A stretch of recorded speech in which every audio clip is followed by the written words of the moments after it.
خادیر همجا پریدن میتونی؟ همجا پریدن میتونی؟ میتونم. خوب پر خوب پر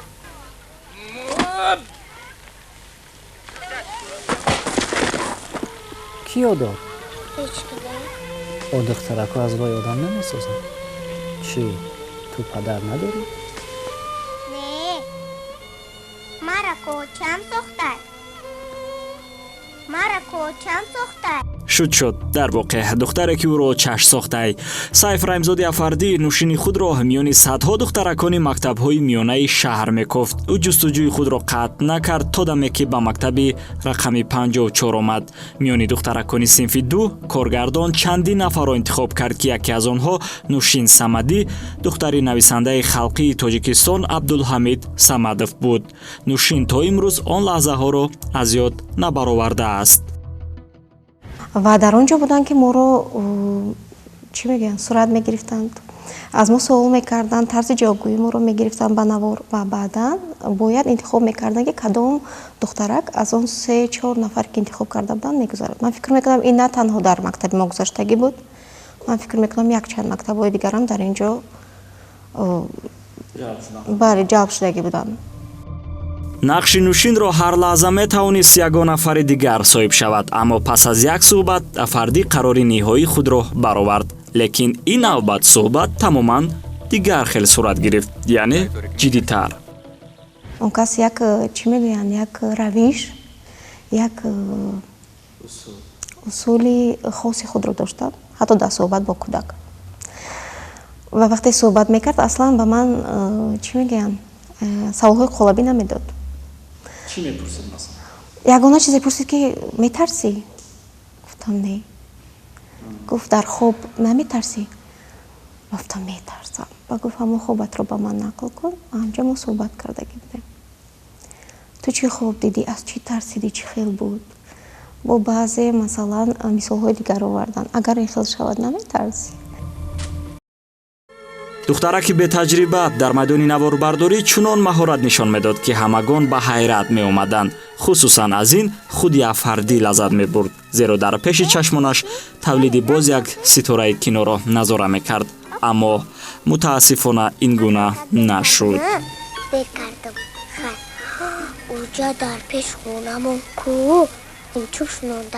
бисёр шурӯи хуб буд. бисёриҳо ҳатто бовар намекунанд ки ин духтарча бори аввал дар синемо нақш меофарад. зеро бисёр нақшофари самимӣ, ҳатто бо бисёр ҳунармандони касбии ин филм вақте ки мо суҳбат доштем, баҳои хеле баланд доданд, баҳои хуб доданд. яъне бисёр шурӯи хуб ва бо ҳамин тамом. чаро? фикр мекунам ки зебогишон дар ҳамин аст. яъне як филми хотирмон ва ба гуфти шумо филме ки қабул шуд ва баҳои хуб гирифт ва фикр мекунам кифоя аст. намехостед ки ҳунарпеша шавед? шояд дар масалан давраи кӯдакӣ як хоҳишҳое буд, вале ба фикри ман қавӣ набуд ки ба ин роҳ нарафтам. фикр мекунам ки худмам дар ҳамин ҷа ба хулосае омада будам ки мехостам режиссёр шавам, мехостам режиссёр бошам ва наворҳое бигирам, аммо нақш офаридан дигар дар сарам намеомад. аммо Нӯшин коргардон ҳам нашуд. ӯ аввалан дар риштаи шарқшиносӣ таҳсил намуд ва пас аз чанд соли фаъолият ба бахши форсӣ тағйири касб кард, яъне ба равоншиносӣ рӯ овард ва имрӯз чун равоншиноси моҳир шинохта мешавад. лекин дар баробари ин модари ғамхор низ ҳаст. 3 фарзанд дорам, ҳар сешам писар ҳастанд.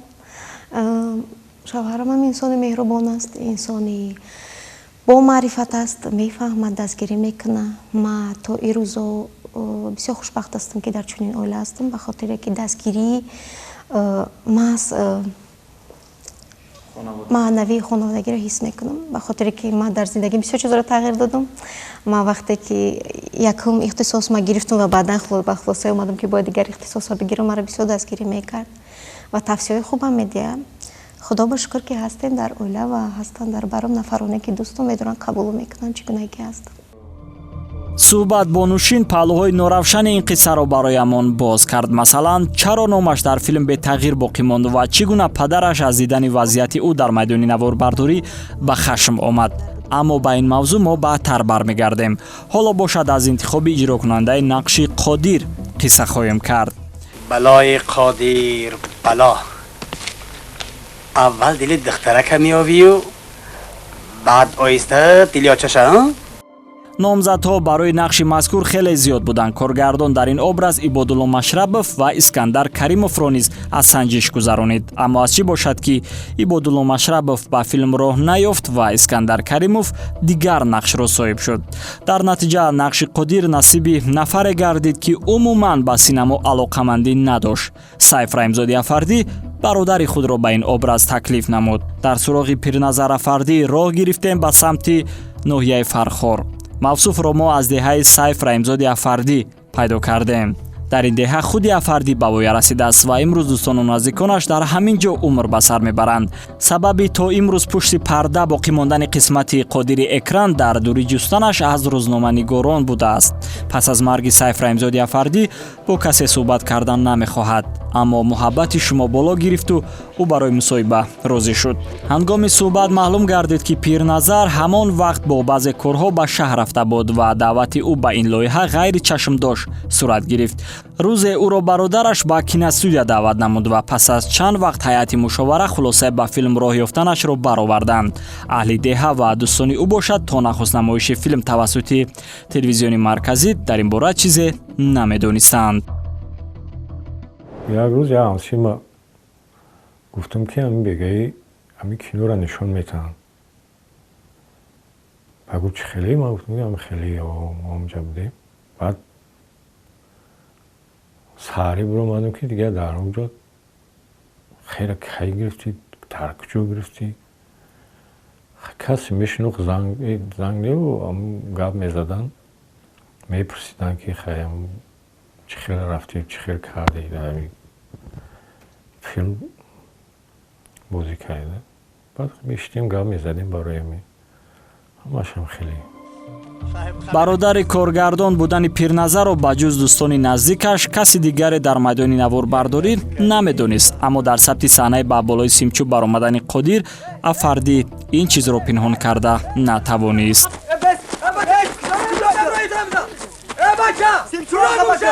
вақте ки ҳамо столба мепаридам баъд биромадам тордаву халқ бисёр ҷамъ шудагӣ буд. як шӯхӣ карда ки ҳама хандид. баъдам биромадам билан гуфт ки ягон кас қарз дорӣ? гуфтам барои чӣ? гуфт нея. баъд ба русӣ гуфт ки пригай гуфт. баъд ҳамҷа паридам ҳамҷа дар тазам баъд фаҳмидам ки барои ҳам чӣ мегуфт. нақши Қодир то ҳадде ба зиндагии Пирназар таъсир кард ки бисёриҳо номи аслиашро фаромӯш карданд. ӯро ҳатто ҳамсояҳо ва дӯстон Қодир гуфта ҷеғ мезананд.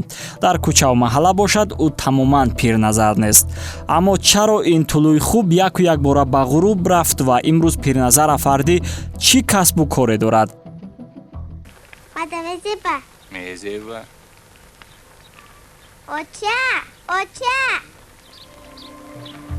болотар гуфтем ки нақши Қодир барои Пирназар Афардӣ шӯҳрати сартосарӣ овард. нақшофари ӯро кулли мардуми тоҷик дӯст доштанд, аз ҷумла худи Сайф Раимзоди Афардӣ.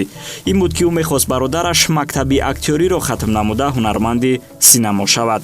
аммо воқеаҳои солҳои 90 орзуҳои ӯро барбод доданд. пас аз ба деҳа баргаштан ва марги нобаҳангоми бародараш Пирназар дигар натавонист ба шаҳр барои таҳсил ба риштаи актёрӣ равад ва ҳамин тавр Қодир дар зиндагии ӯ аввалину охирин нақш гардид.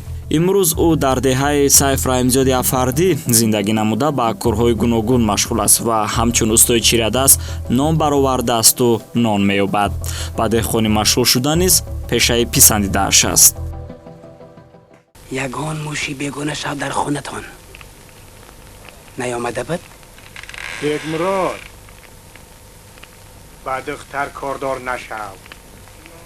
хоб филми ҳунарӣ ситораҳои сари танӯро бе луқмаҳои зебо, суханпардозиҳои самимӣ ва табиӣ Раҳмондӯси Қурбониён тасаввур кардан имкон надорад. Ҳатто имрӯз хурду бузурги кишвар ибораҳои зебои ӯро медонанду истифода мебаранд. جنگ میکنن. فیلمی خوب است، فیلمی تربیوی است و از یک حیاتی بسیار هم زمینی و خاکسارانه یک دهه و در زمان شورایی و بازسازی دهه ها است که بسیار فیلم خوب گرفته شده است در همون زمان ها. قادره میگم باز از بالای وای میغلطد کو ده از بالای سیمچود میغلطد نمونجاش اون لحظه ای که قادر غمخوری میکنه بالای وای میبرد کو استولبای سیمچوب میبره با در زمین میافته هم لحظهش دفتر ماست. بنگمراد بیزار کردی مثلا با مانند بنگمراد بیزار کردی. در خردسالی بارها تماشا کردم و بسیار فیلمی جالب دقت است و هر کسی که اون فیلم رو تماشا کرده است فکر میکنه که یک جهان معنویات برای خود گرفته است. ممکن که واقعهایی که در حیاتی است، شدگی هست، همین واقعات تاریخی است برای بعد از این از جهت‌های مردم ما رو نشون می‌دهد. سیف رحیمی رو من همچون شخصی هنرمند نسبت همین و هنرمند و اینچنین نویسنده خوب من میشناسم و احترام میکنم. رحمانوس قربانیان میگه که موشاتون جنگ میکنه. در فیلم یعنی گریه کرده بود قادره یعنی گریه و ناله کرده بود دخترش با همان لختک‌هایش همین یعنی بازی میکند. ملکه بعد همونجا میگه که در یک چیز دیگهش تماشا کردم رحمانوس قربانی میگه که همین در همین فیلم نبود نه که من همین ایدی لیختم مثلا همینجا گفتم. чунин муваффақият бесабаб нест. миёни дигар ҳунармандони филм ӯ ягона нафаре буд ки дар ин самт таҷрибаи кофӣ дошт ва ҳамзамон муваффақ ҳам буд. аммо ҷои пӯшида нест ки маҳз нақши бекмурод шӯҳрати ӯро сартосарӣ кард ва худи ҳунарманд ҳам онро хеле дӯст медошт. دفشه